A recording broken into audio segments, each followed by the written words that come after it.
We are in Parashat Shemot. We're starting a new Chumash, and I heard a funny joke that I have to share with you.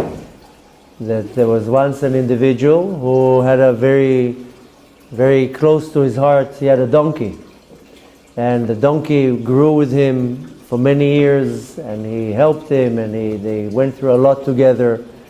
And unfortunately, at some point, the donkey died.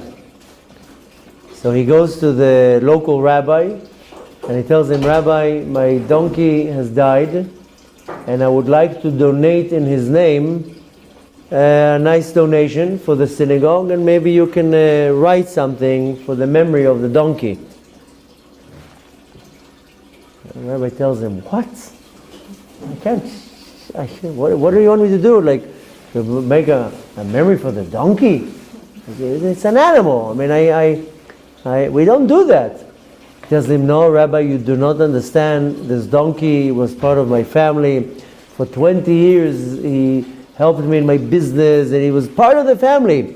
I'm very sad that my donkey died, and I want to donate some money, and I want to donate it to the shul, and I want you to make some type of a memory in the memory of the donkey. You know, they do it, they put the names on the Sefer Torah, on the ark, on the library. I want you to do in the memory of my donkey." So I'm sorry to tell you, but we can't do such a thing. It's a donkey. Tells him, "Rabbi, you know that if I go across the street to the Reform shul and I give them $100,000, they'll do it." So he says, "Oh, why didn't you tell me the donkey was Jewish?" So, donkey is a very weird animal. I wouldn't say weird, but the animal of the donkey has a lot of character traits and a lot of qualities that is not putting him on the top scale in the chart there. It's a stupid animal, doesn't have much of a brain, it's very stubborn, it's even for work, it's very slow, walks very, very slow. And you know, it's literally made, the best it can do is to carry things. That's what it does. And comes a big question that we see that in Judaism, it seems like the Torah likes donkeys.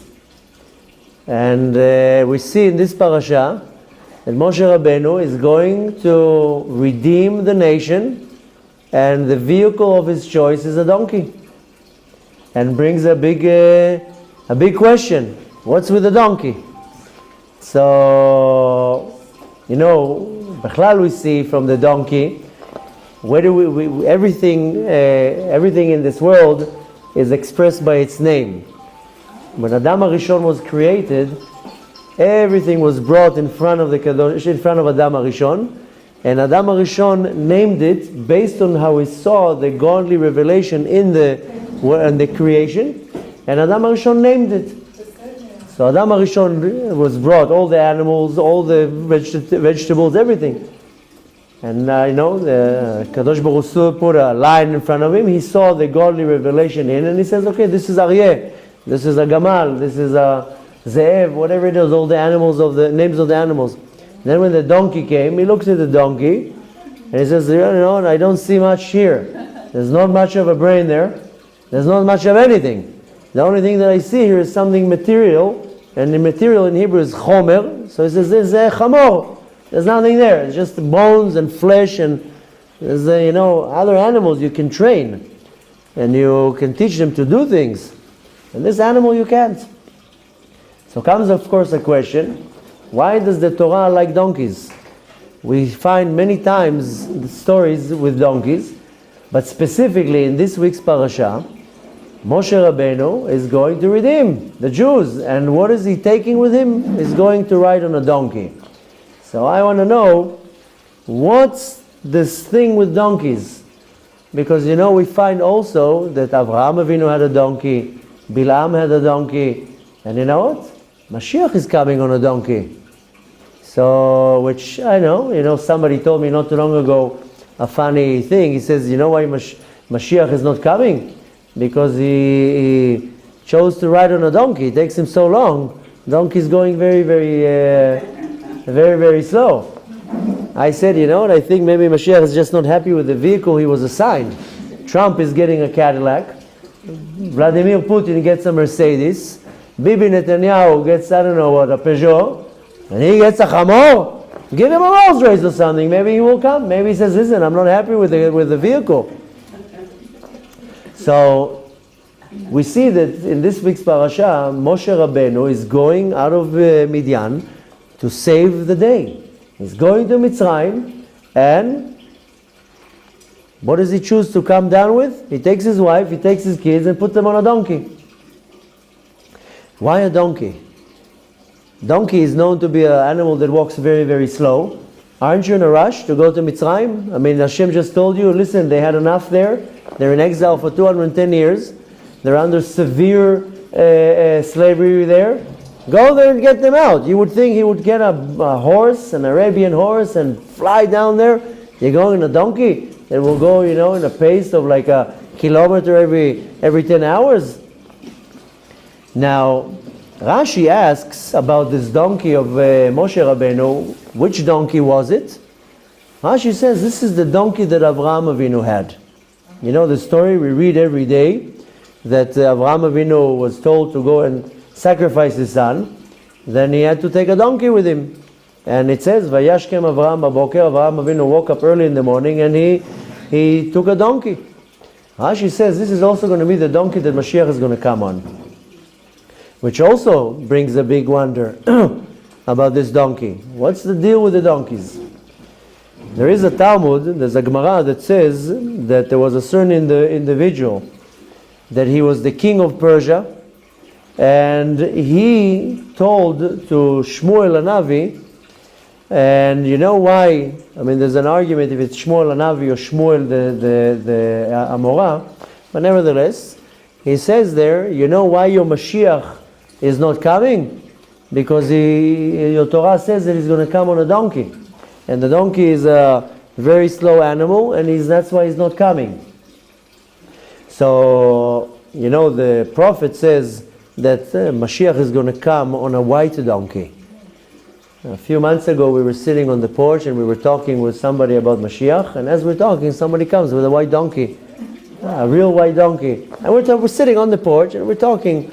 I was inspiring them to come and do Aliyah to Eretz Israel, and I'm telling them Mashiach is coming, you better be here. And as we're talking, some guy walks up with a white donkey, and I said, you see? Here's the donkey, you got it. So, well, it was funny. Now, the thing is that the prophet says that he's going to come on a white donkey, but really it's not a white donkey. Rather, the donkey is going to have 100 shades. That's what it's referring to. What are these 100 shades? It says in the Gemara, Bar Chiver Gavna, that it's going to have, Chiver is white, but it says in the Gemara that it's going to have, that's where it's taken from, but the Maharal from Prague says no, it's not specifically the color white, rather, you know, when you want to paint something, you have to put a base. White is a base, and on that you can put, if you have a base, you can put on it many different colors. The place where they take the chamar, the chiver in Aramaic is white, so the Gemara learns from that the donkey is going to be white. But rather, it's not going to be specifically a white donkey, rather with many different shades on it. Now again, why a donkey? I mean, you would expect a more noble animal, maybe a horse, or something a little bit more serious. Specifically a donkey. Avraham Avinu takes a donkey, Moshe Rabbeinu takes a donkey, Mashiach on a donkey. Brings a big question that we want to address today. If the Torah is talking about something so repetitively, there's obviously something to learn from that, and I want to learn. And since it's in my Parashat, and I want to see why specifically a donkey. Now, there is a story in the Talmud that there was a certain individual, his name was Talmai, and he was a king, and he wanted to translate the Torah to many different languages. Now he knew how the Jewish mind works. He knew that in the oral Torah and in the written Torah there are things that if a non-Jew will read, it won't sound so nice. It might even sound degrading, or might even sound very offensive. And he knew that even in the Talmud, they're changing a little bit the verses, so it's not going to sound like what they want to say. Because that's what happened many times. Non-Jews would come into the printing house and read what it says in the pages of the Talmud, didn't like something, they would burn the whole thing. So in the Gemara, a lot of the things are more hidden because they didn't want to make it so obvious. Same thing, he was afraid that in the Torah, that if he would give somebody to translate the Torah, he would know that it's going to the hands of a non-Jew, and the non-Jew would read it and it will sound maybe offensive or not appropriate. And that's the reality, that sometimes a non-Jew will read something from the Torah and it says, wait a minute, that doesn't sound nice. Well, that's the word of God to do a certain thing. So this specific individual, Talmai, he wanted to translate the Torah, and in order not to fail, that he said, I don't want the person who's translating to trick me, then by changing verses, he hired 72 men. 72 men to translate the Torah, and he says if one lies, then obviously they're not going to know which one is which lie. I'm going to separate them completely, so they're not going to have communication. No WhatsApp, and no Facebook, and no phones, and no sending each other messages. Let's lie here. I'm going to separate them. That way, if one lies, I will pick up on it, and they don't know how they will not know what the other one writes. And this story can be found in the Talmud, in Masechet that is called Megillah. Nevertheless, there was an unbelievable miracle, and they all changed the same. And there is a verse, for example, that a lot of things were changed. So in the Torah it says, Bereshit bara Elokim et hashamayim v'et haaretz. In the beginning, Hashem has created the heaven and the earth. They changed it, Elokim bara bereshit et hashamayim. So nobody will come and say, hey, wait a minute, Bereshit bara Elokim. Bereshit is a different God, and He created Elokim. So they changed it, Elokim bara bereshit et hashamayim. In the beginning, God created the heaven and the earth, instead of saying Bereshit created God, because it wouldn't sound so good, and somebody can distort it.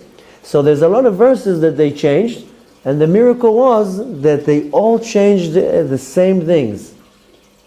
Now, there is a verse in the Torah that it says, Vayikach Moshe et ishto vanav, vayarkivem al noseh bnei adam. The verse says that Moshe took his wife and his kids, and he made them ride on a donkey. They all changed the verse that Moshe took his wife and kids and put it on a human carrier. They didn't use the word donkey. Rather, noseh adam. An animal that it can be anything. Can be a camel, can be a horse, can be anything. Now the miracle was that they all changed it the same. Now, this fits very well in the story that we just said. But again, we find again the question, so why a donkey? What's the problem with a donkey? And why the Torah, like in the time when they translated, they had to change, what's the problem with the donkey? Why can't you just say Moshe took his wife and kids on a donkey? And again, we bump into this concept of the donkey, first of all, with Avraham Avinu. Avraham Avinu, then Moshe, then after that Mashiach. And there's other stories that we find with donkeys. But the three dominating ones that is talking about a donkey is Avraham, Moshe, and Mashiach. If you notice, if you go by the pattern, Avraham woke up in the morning and it says, Vayachvosh et chamoro. He just put the saddle on and he put all the wood on him. That's what it says, that he put like some type of a saddle on the donkey, and then he took all the wood that he was supposed to burn and put it on the donkey. So Avraham Avinu just used the donkey to carry his stuff. Later on, Moshe already put his wife and his kids on the donkey. Moshe Rabbeinu walked, And since it was a long journey, then he put Tzipora and the boys on the donkey, and the donkey carried the wife and kids, but not Moshe. Moshe Rabbeinu went walking. But as you see, a little upgrade. Avraham Avinu just carried a load. Moshe already put his wife and kids on it. And Mashiach, Ani verochev al chamor. Mashiach is coming on the donkey. So we see another, but the donkey got already an upgrade. In the beginning, the donkey was carrying the load. Then with Moshe Rabbeinu was carrying humans. And then Mashiach, he's already carrying the Mashiach. That's already a big upgrade. So of course there's a more inner meaning to it. There's much more than just a theory or just a story. And to understand it all, we have to give a little bit of a background of what's going on here. Am Yisrael, the children of Yaakov, are in Mitzrayim for 210 years.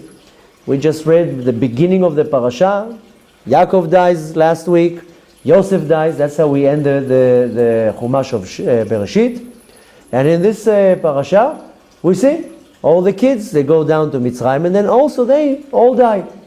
And a new king comes, and slowly they start becoming their servants and their slaves. For 210 years they're in Mitzrayim. And for the last 86 years, things change. They comes the new king, and he says, listen, this nation is growing and growing. What happens if they'll become our enemy? And they will go to war with us. They're going to be outnumbering us, and they will win us. We have to do something about it. And right away, they start putting them under slavery. And the slavery becomes, in the beginning, they just made them work. And they were just their servants. Then they became much more strict, and more. And at some point, they became literally slaves. And they didn't give them normal jobs. They just told them, carry this here, bring this back here, bring this back here, just to drive them nuts. Why? Only for one thing, to stop them from having babies. But they were afraid that they will multiply and will grow and grow and grow, and they'll outnumber them, and then if they should be a war, then there'll be much more. So how do you make somebody from stopping babies? They didn't have abortion clinics, and they didn't have birth controls. So how do you make somebody not have kids? By oppressing them, by breaking their body, by making them tired. If you put the men to work all day long, they come home at night, they don't want to be with their wife. They're tired, they're broken, they're wounded. So they started by just working them hard. They saw that they continue having babies.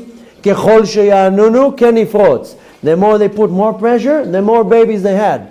So they were trying to find out, well, how are we making these guys stop? First, we just put them to work. It didn't work. We make slaves out of them. That didn't work. So Paro comes and says, okay, I see that the slavery is not putting them at rest. Just kill the babies. Just throw them into the water. If it's a boy, throw them into the water. Now, of course, that's where the later stage came, that if it was a boy, it should be thrown into the river, and if it's a girl, you can let her live. Which of course is a question, why specifically the boys? You would think, kill the girls, they're the ones who's having babies, not the boys. So Paro had a lot of advisors, and they were all sorcerers, and they knew all sorts of secret powers of the universe. They were like mechashfim. How do you say mechashef? Like a wizard, but there's another word, not a wizard, Morlock.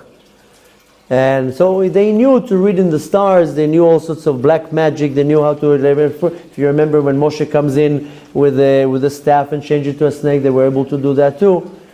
Nevertheless, they told Paro, the redeemer of this nation is a boy, is a man. So it's like, okay, so every a boy we have to kill. That way they're not going to be redeemed. They can have babies, I don't care. But as long as they can multiply, they will have more servants, but not boys. Boys will throw them into the ocean. So, easier to move me, right? No, I know.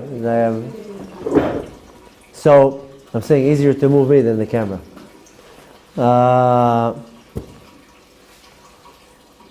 So 86 years they're in Mitzrayim, under severe slavery, and it's all to stop them from having more babies. Now, comes Moshe Rabbeinu, an 80-year-old man, that the Torah doesn't tell me much about him. Until the age of 18, I knew he grew up in the house of Paro, and then he disappears. 62 years, I don't know what's going on with the man. And when we have midrashim that explain to us where he was, what he did, but suddenly, the guy's 80 years old, taking his sheep for a walk, suddenly see an amazing sight. He sees fire, a bush on fire, and he's looking, and the bush is not being consumed by the fire. He comes a little bit closer to see, well, what's this thing? And of course, Hashem reveals himself to him and tells him, I want you to go down to Mitzrayim and get my kids out of there. Moshe is like, you're talking to me? What do you want from me? I'm already retired. Look at my Tudat Zut. I'm 80 years old. What do you want from me now? Hashem tells him, no, they're in slavery, and I have promised them to redeem them, and I want you to be the man. Moshe says, me? I don't want to. I really don't want to. Leave me alone. And Hashem says, no, but I have chosen you. So a whole week there's negotiation. Like the Palestinians. They talk to them, nothing happens. But, a whole week there's a negotiation with Moshe Rabbeinu and Hashem. And Hashem says, I have selected you. Moshe goes like this and like that and like this and anything to get rid of this job. Moshe Rabbeinu says to him, I'm very happy being retired. Let me just die quietly. Why are you bothering me right now? So, for 5 days, there was an argument. On the 6th day, Hashem already got upset. That's what the Torah says at the end, Vayicharaf Hashem. Then Hashem says, listen, stop already. And every day, Moshe Rabbeinu comes with a different argument why he should not do it. So the first thing that Moshe Rabbeinu says on the first day, he says, Mi Anochi, who am I? Me? I'm the one who's going to redeem? And not only that, where are you sending me? You're sending me into Mitzrayim to tell Paro, let them go? That will never work. First of all, look at me. I'm old. I'm nobody. And then more than that, you want to send me to Mitzrayim, to the powerful nation of Mitzrayim, to go into the palace of Paro and tell them, let my people go? That's not going to work. Sorry, it's not going to work. The next day, another argument. And in the beginning, Hashem answers him for everything. But the next day, Moshe Rabbeinu says, okay. The first day, Hashem answered him, don't worry, I will make Paro listen. Because Moshe Rabbeinu says, why would Paro listen to me? So Hashem answered, don't worry, I'll take care of that. I'll shkvetch him, I'll squash him, he will listen to you. So Moshe Rabbeinu comes on the second day, and he says, Enot, I'm sorry, I don't know you. Telling to Hashem, I don't know who you are. How can I represent you if I don't even know who you are? If I'm a salesperson, I need to know what's the product that I'm selling. And not only what's the product, who's the person who's sending me? A good salesperson not only knows the product, he can tell about the company. This company sent me. I don't know you. So Hashem tells him, no problem. You want to know who I am? I'll tell you who I am. And he reveals himself exactly who he is. He answers him, Ehyeh asher ehyeh, which in itself has a lot of deep meanings, and he basically explained to him who he is. He revealed to Moshe Rabbeinu his essence. How many people get that? One, Moshe Rabbeinu. Okay, so the third day Moshe Rabbeinu comes and says, the Jews will not believe me. I shouldn't even say Jews, Bnei Israel, the sons of Israel. We weren't called Jews at the time. But anyways, he tells them, they're never going to believe me. Why should they believe me? This old man, I'm just coming there. Why would they? I'm coming with my stick and telling them I'm the Mashiach. Why would they believe me? First of all, they also had tzaddikim at the time. Aaron HaKohen was in Mitzrayim. They had a lot of elderlies. They had Torah going on there. There were the place where the Kohanim used to live. Nothing happened there. They weren't working there. The Levim, the Shevet Levi. They weren't Kohanim then, but Shevet Levi weren't in slavery. Moshe Rabbeinu says, why would anybody believe me? They wouldn't believe me. Then the fourth day, He sees that it doesn't work. On the fourth day, Moshe Rabbeinu tells him, listen, it's not going to work. I stutter. Ani kvad peh. I can't talk. I stutter. There's a story when Moshe Rabbeinu was 3 years old. He took Paro's crown, and the advisors all said, he's taking the crown from you. One day he will take the crown from you. And there's a whole story. And Moshe Rabbeinu, he took a coal, and then it says that Malach Gabriel took it and put it in his mouth, burned his mouth. Anyways, Moshe Rabbeinu used to stutter. What amazing is that he used to stutter only when he talked. When he said Torah, he didn't stutter. So only when he actually had to had a conversation. That's why all the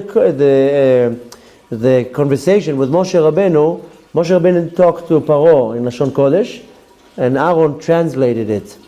So in order for Moshe Rabbeinu not to sound like, what kind of a leader, you're coming here and you're stuttering. So Moshe Rabbeinu would talk firmly in Lashon Kodesh, and in the Egyptian language he would stutter. Anyways, so when Moshe says, listen, I can't talk, I stutter, then Hashem says, don't worry, I'll send you your brother, he will help you. Every time Moshe comes with an argument, then Hashem calmly tells him, no, don't worry. Anyways, at some point, Moshe Rabbeinu was a little bit too pushy, and he says to him, Shlach ya beyad tishlach. Then Hashem says, listen, up until here, Vayichar af Hashem. Then Hashem says, I had enough with your arguments. I took a whole week of your arguments. Now you're going to do what I tell you. And anyways, for every little thing, it's not less important right now. Every little thing, he gave him an answer. At some point that Moshe Rabbeinu says, why would the Bnei Israel want to listen to me? They won't believe. So Hashem says, you're talking Lashon Hara about my kids? And he told him, put your hand in your shirt. He took his hand out, it was full of leprosy. And he says, listen, you can't talk Lashon Hara about my kids.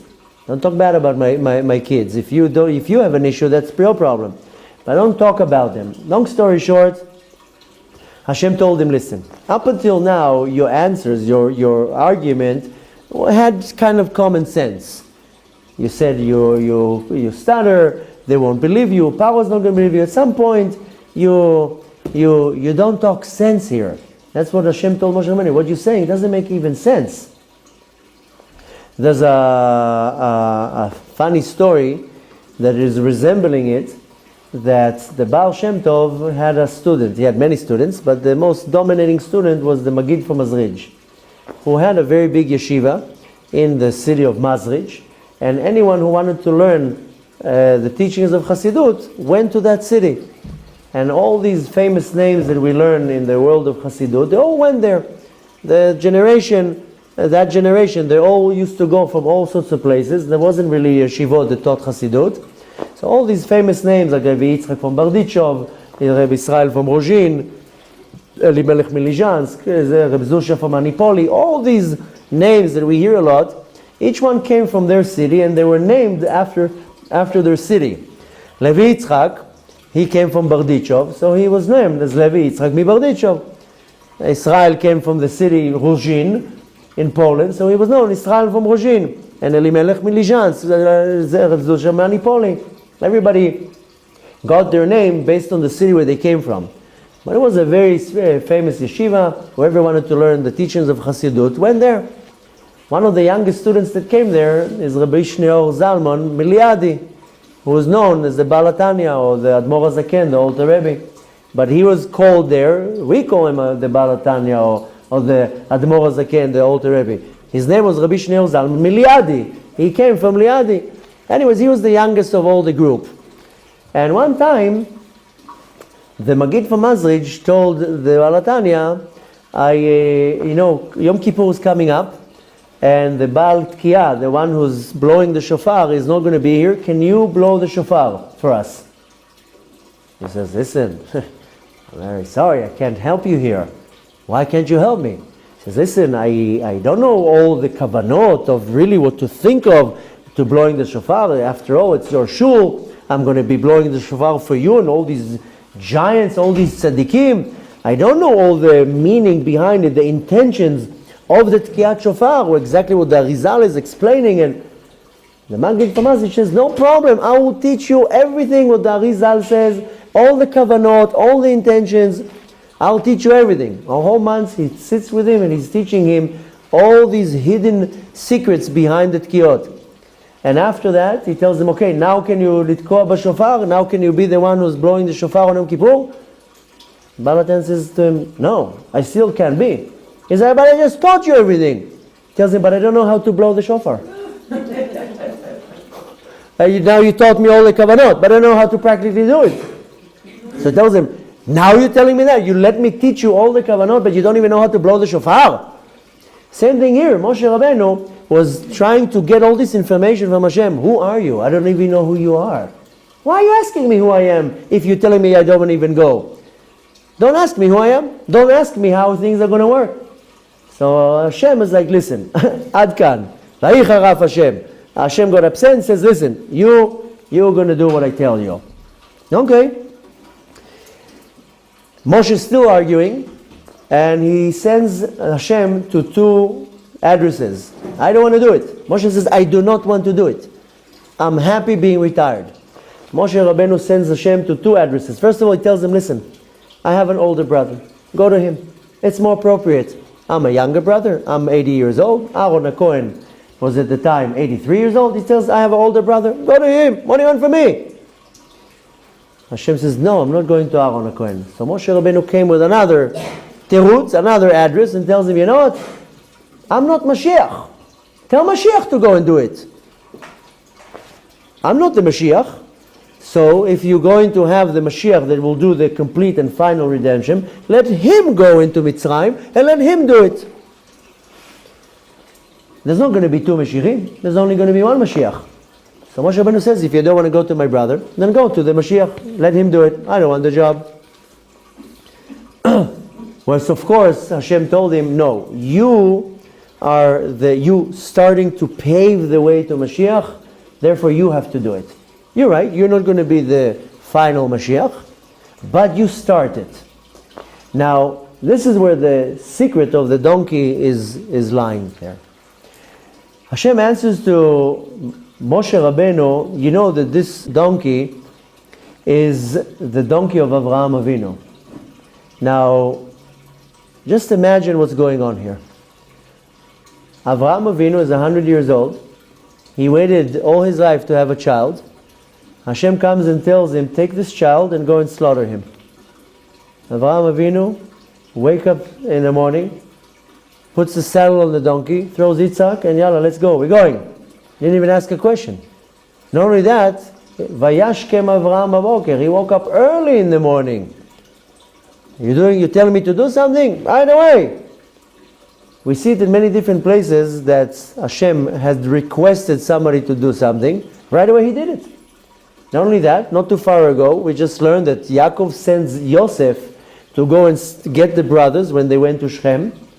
And Yaakov says, Yosef, and Yosef answers, Hineni, I'm here. Whatever you say, I'm going to do.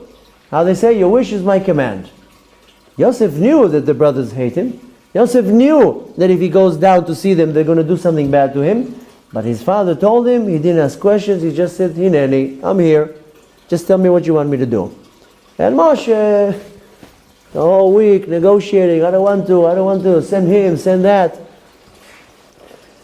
Hashem tells him, I need to convince you.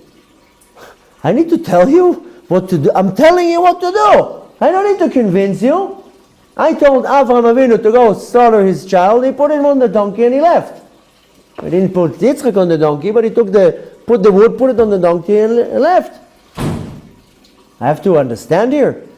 You have to understand what I'm telling you. When I told Avraham Avinu to slaughter his child, he didn't ask questions.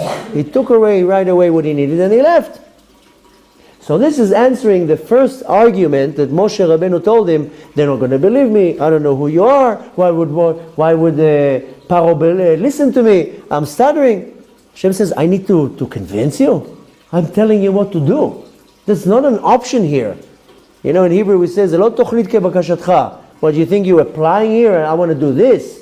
I'm telling you what to do. This is what you have to do. There's no questions here. If I want somebody else, I will go somewhere else.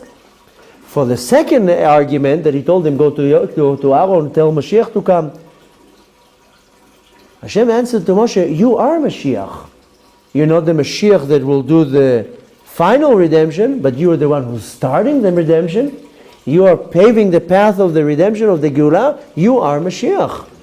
I'm not going to go to the last Mashiach. I mean, Moshe Rabbeinu knew he's not Mashiach, because Moshe Rabbeinu comes from Shevet Levi, and Mashiach comes from Shevet Yehuda. He knew that. He read the script. Yaakov told Yehuda, Mashiach is coming out from you. So Moshe knew he's not the Mashiach. She says, if I'm not finishing it, what do you want from me? Hashem says, no. You are also a Mashiach, and you are starting it. Therefore, there's no question here. I'm not going to go to Aaron. You are the one. End the story. So okay, now we're going back again to the same question. Why the Chamor? What's with this donkey? Now Hashem told Moshe, this donkey belongs to Avram. And this donkey, Mashiach is going to come on it. You know how old this donkey is?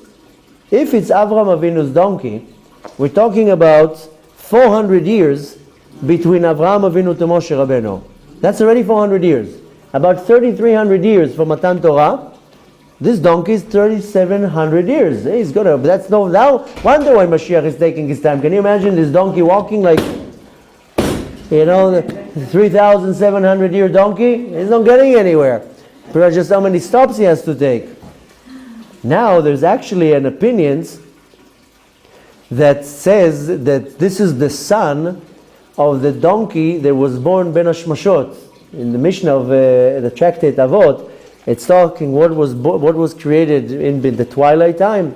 One of them is the Chamor. It says the Aton. There's one opinion that says that this donkey is the son of the Aton. So this is like a 4,700 year donkey. But Aton is Shel Bilam, but this is the son of the Aton. The Aton is the donkey of Bilam. But there's one opinion that says this donkey, this famous donkey, is the son of the Aton. So that's a 57 plus year old donkey. So, probably takes a step a minute. Anyways, the Maharal actually says it's not the same donkey. It's just an idea, a parable. It's not really the actual donkey. Now, we want to understand what's this donkey. There's a story. There was a village in Ukraine that is called Slonin. And this village developed from it a beautiful group. There's a Chassidut called Chassidut of Slonin. And there was a village there. The rabbi who started the Chassidut, very famous, his name is Rav Avraham Weinberg. He was the Rebbe of this Chassidut. Up until today, you can find the group that is called Slonin. Anyways, one time was Erev Shavuot, was Chag Shavuot. Just be careful from the wire there. Yes. It was Chag Shavuot, and he saw a man. He's walking in with his etrog and lulav into the sukkah, and he sees a man, a very simple man, but there's like light. All his face is full of light. And he tells him, "Wow, who are you?" He says, "I'm nobody." No. You're something special. I see this light on your face. No, I'm nobody. I'm just a simple Jew. He says, no. I see very special lights on your face. You must have done unbelievable mitzvah. No, I don't think it's me. I think you have a mistake, Rabbi. So he tells him, no. You have done something very unique. So he tells him, well, I don't know if it's that's what you consider unique, but I'm a soldier in the army. And, they don't really consider the fact that I'm Jewish, so they don't let me do things. And if I were asked to do something Jewish, I will probably get punished for that. So, but I know that today is Sukkot, and I was just waiting for everybody to leave the base. And the second that everybody left the base, I grabbed a piece of bread, I jumped over the fence, and I ran into the sukkah just so I can say, Asher kishanu b'mitzvotav v'tzivanu l'shev b'sukkah. That I could fulfill the mitzvah of sitting in the sukkah and eating bread. That's. I don't know if this is what you see. He says, yeah, that's where this light is coming from. That you're willing to risk your life, and you jump over the fence just to sit in the sukkah And to say this bracha and to have this little mitzvah, this is such a powerful act that your face is shining, and I can see that shine on your face. And the thing is that the light that the neshama is producing, the body is shining with that. When you do an outstanding mitzvah, then it comes out in the body, gets absorbed with that. Now, I'm not talking about, there's some mitzvot that are easy to do, and some mitzvot, a person really goes out of their way to perform this mitzvah. And what it does, this unbelievable shine is showing on the face. Now, maybe we don't see it. The Rabbi from Slonin was able to see it. He was such a tzaddik. He was able to see the light on the face. If we would be able to see it, we would see that sometimes a person does an unbelievable mitzvah and the face is glowing. You know where you sometimes see it? Sometimes you meet a person who says, wow, you look amazing today. What, you took a haircut? No. New dress? No. But you look amazing today. Sometimes you hear that and you can say, oh, something's coming from inside. You see it when somebody comes out of the mikvah.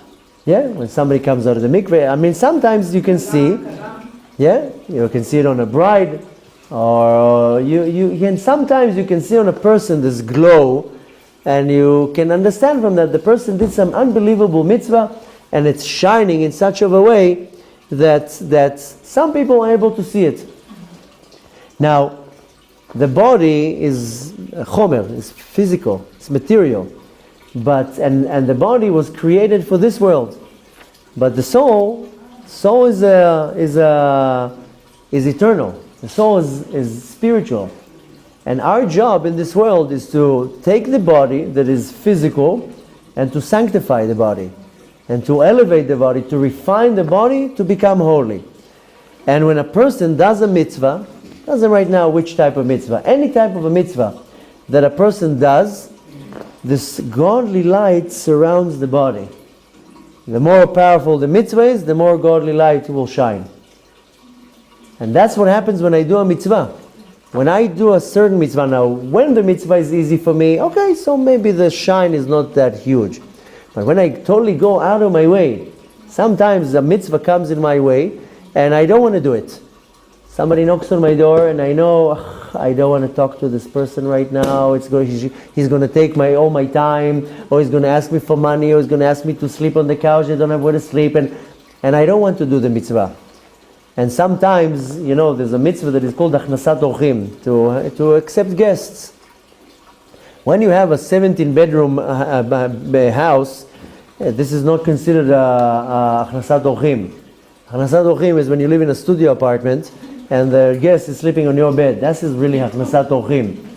So, there's a story that one time there was two merchants, and they were observant Jews, and they would go out of their village to get funds and then come back. One time on their way back, coming back from their journey, they saw that they're too close to Shabbat and they're not going to make it to their village. So they stopped in the first village they saw, and they started looking around. Is there any Jews here? Maybe we can stay Shabbat. We have to stay Shabbat. We have to park now. In a few minutes it's going to be too late.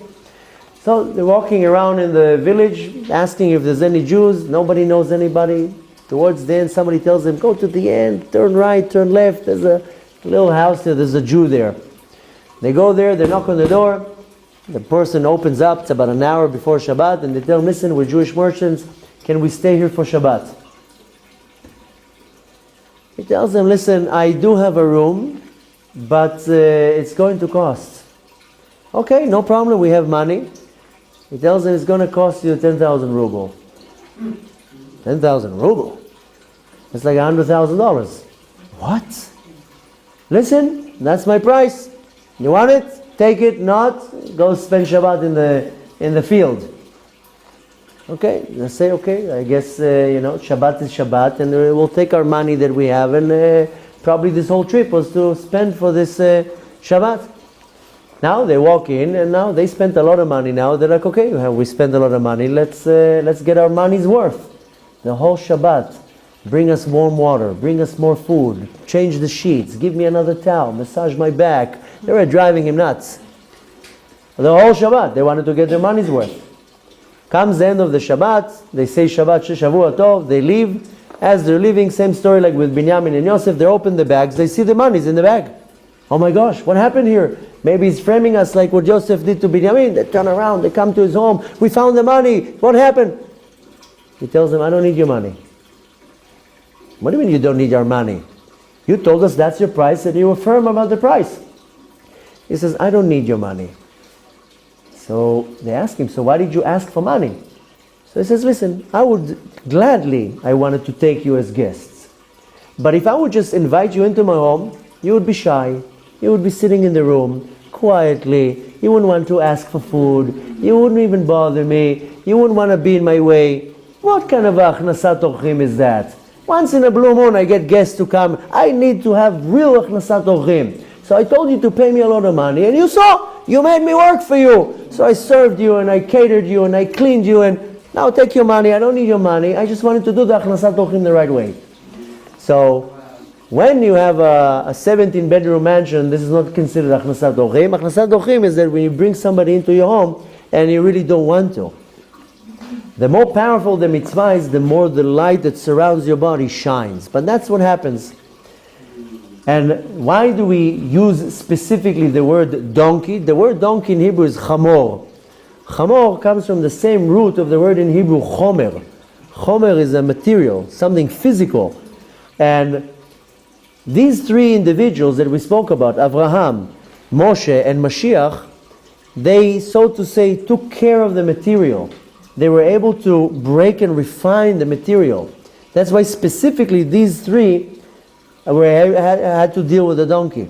The thing is that we are like sculptures. And a sculptor, he gets the clay and he starts shaping it and doing what he wants, and that would be the design. We are the designer of the material.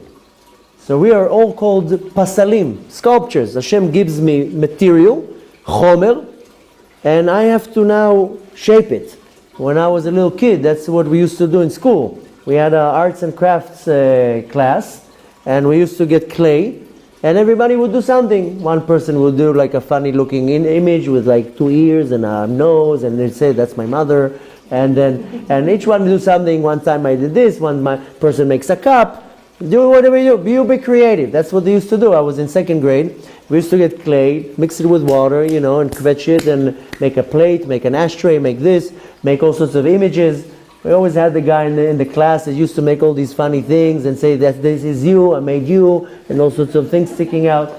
But nevertheless, we are sculptures. Hashem is giving me chomer, the material, the physical material of the world, what's called chomriyut ha'olam, and Hashem says, now reshape it, now design it, now change it to something holy.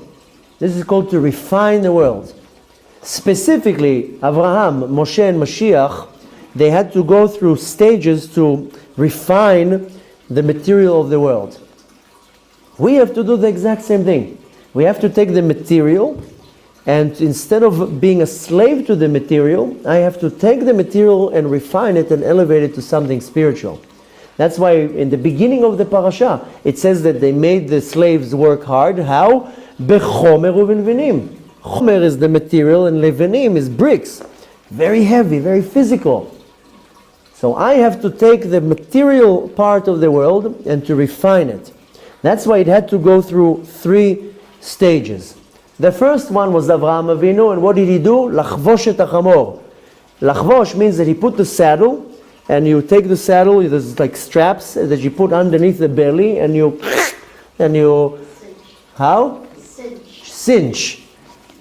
And this is lachvosh, is to strap it. So the first stage was Avraham Avinu had to, first of all, overpower the material. Snatch it. Cinch it. I have to lachvosh et hachomer. I have to overpower the material. The second came Moshe. Ken, in Hebrew you say lirtom, is I have control over it, that it's not moving right now. The next one was already Moshe. Moshe already put his wife on his kids. That's when the body starts changing. When I'm born, especially if I'm not born observant, then my body is very coarse. I have to overpower the body now. I have to break the body to a point that now I have control over the body. Now I'm already in a level that I'm a little bit more aware. I'm observant. So I have times that I'm overpowering the body, and there's times when the body is overpowering me. That was the time of Moshe Rabbeinu. He was walking next to the donkey, but his wife was on it. Sometimes I do control the chomriyut. I don't fall for the lie of the physicality of the world. But we're still human, and you put now a tray of a good cake in front of us, then we're all going to be like, let me feed a little bit the chomer. Let me feed the body a little bit. Very few people are going to be like, no, it's not good for my body. I rather eat a good salad. So we're still kind of in a limbo. Sometimes we overpower the materialism, sometimes we don't. But at the end comes Mashiach, where he's already riding on the chomer. He's already completely subduing the material part of the world, the materialism. Mashiach is not going to be riding on a donkey, by the way. He's not going to come on a little donkey and like Sancho Pancho. He's going to probably come with a jet. But the problem, I'm joking, not a jet. But he's not riding on a donkey. He's riding on the materialism. He's going to completely control the materialism, that he's going to have 100% control over the world. And these are the three eras, the three stages of Avraham, Moshe, and Moshe Rabbeinu, and Mashiach. How has that got to do with me? Because let me just summarize. I know there's another class we want to finish real quick. How does that get to do with me? Well, I understood the idea right now, but I want to take something from that. Is that my agenda is to bring the redemption, is to bring Mashiach over here. Now I'm already in the level that I subduing the chomer. I'm already in the awareness that I am that there is a materialism here that needs to be refined, that needs to be elevated.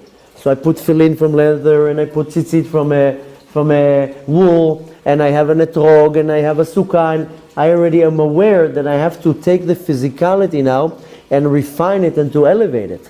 But I'm still stuck that I have all these desires. I still want an iPhone 17 or whatever number it's holding on now, and I still want a nicer car, nicer clothes, and I'm still stuck in the materialism.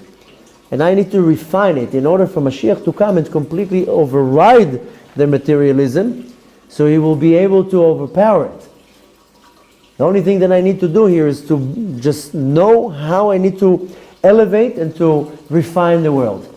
And the more that I'm applying myself to do mitzvot, this is what I said, the story with the Chassid from Slonin, by the fact that he was doing the mitzvot, that's where the shine came out.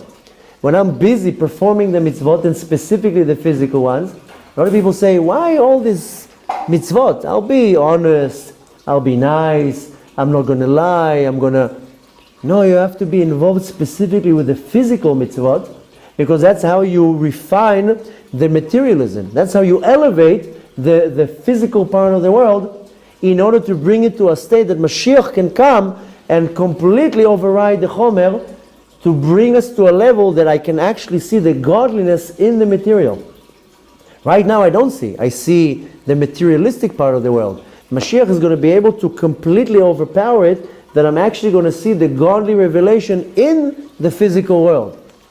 But I have to apply that I have to take the physical, whatever it is, whatever physical object it is, so I can now show the reality that it's actually spiritual, and there's something godly in it. And when I'm able to do that, that's how I'm preparing the world for Mashiach. We have to prepare. I know we want Mashiach just to come here and do all the job, but we have to do it. It comes and teaches us that the same thing with Moshe. Moshe had to get them out of the first exile. He caused them to do mitzvot. We're going to learn that in 3 weeks. That he told them, you have to circumcise yourself, get the sacrifice of Pesach, do mitzvot, be involved in mitzvot. That's what's going to allow the godly light to penetrate into the physical world, so I can elevate it. Mashiach says, you have to do what you have to do, I'll do what I have to do. You have to bring godly light into the physical world. And the only way to do it is to perform the mitzvot and to follow the Torah, which this is also applying not only for Jews, by the way. Non-Jews also have mitzvot. And they also have to know that. And it's up to us to educate them. We receive the Torah to learn it and to give it over. So it's not only the Jews have to do mitzvot, everybody has to do mitzvot, Jews and non-Jews. What I want to take from that is that we are so close to the coming of Mashiach. This is already the last few steps, the last few breaths. Obviously what we need to do is just to increase the mitzvot in our life, whatever it is. And specifically the physical mitzvot, that I can bring the ability that the godly light will penetrate into the physical world. So Mashiach can come and finish his work and just expose that everything physical, the essence of it, is coming from Hashem. B'ezrat Hashem, we should put our mind to it and to see the importance of it. And if each and every one of us does a little bit more to help, then the world will be refined to a much better, much higher level. Needless to say, it will prepare the world for the coming of Mashiach. And B'ezrat Hashem, we should see the fruits of our hard labor very soon. Have a beautiful, restful week.